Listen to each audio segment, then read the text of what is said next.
Hello everybody, it is Steve, your friendly neighborhood lawn gnome. Welcome back to another video over here on That's Comical. And of course, if it happens to be a Wednesday and you're watching, Happy New Comic Book Day.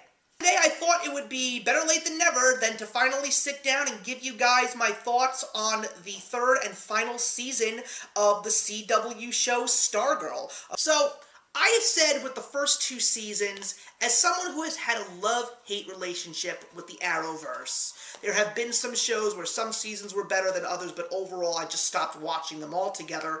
Stargirl, and I think it's just because of the fact that Jeff Johns was someone who very much was part of the creation of this specific CW show, I think that's one of the main reasons why it never lost its comic book edge. It really focused on the superhero stories and not necessarily on the teenage angst that you saw in a lot of the other DC shows, and I really enjoyed the first two seasons. So now when I found out that we had one more season left, I mean, I really thought there could have been more, but yeah, the show got canceled, and season 3 was also dubbed a subtitle of Frenemies, in a very good reason for that as well.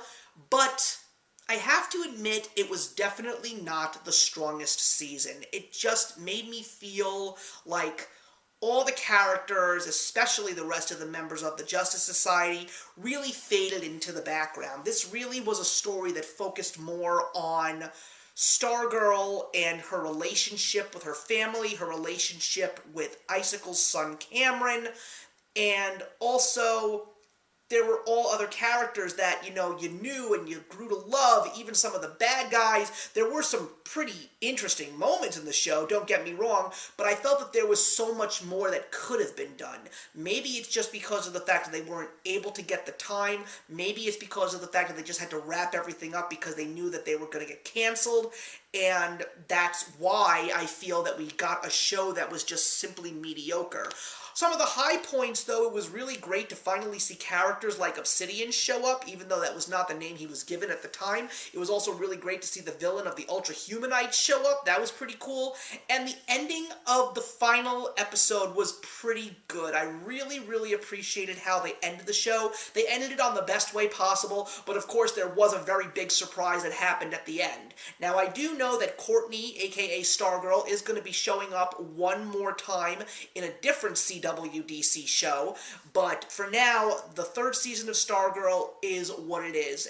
And for me personally, it was just a little sad that I didn't truly get what I wanted from the end of the show. But at the same time, I am very glad that I was actually able to stick with one of these shows to the very end. And I am just really glad because of the fact that Stargirl, along with all the other members of the JSA, are characters that I have recently been falling so much in love with because of the fact that I read Jeff Johns' JSA run, or at least a large portion of it, the main stories, of course, and I just loved what he did with these characters, and I knew that if he was going to bring them to the small screen, that he was going to do everything that he possibly could to make them as good and as accurate as he could to the comics, because after all, Stargirl is his very own creation.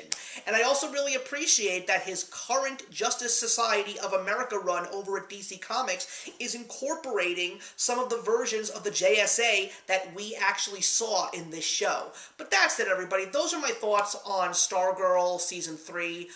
Won't be talking about it anymore, obviously, so I would love to hear your thoughts, so put it in the box below, and I will see you in the next one.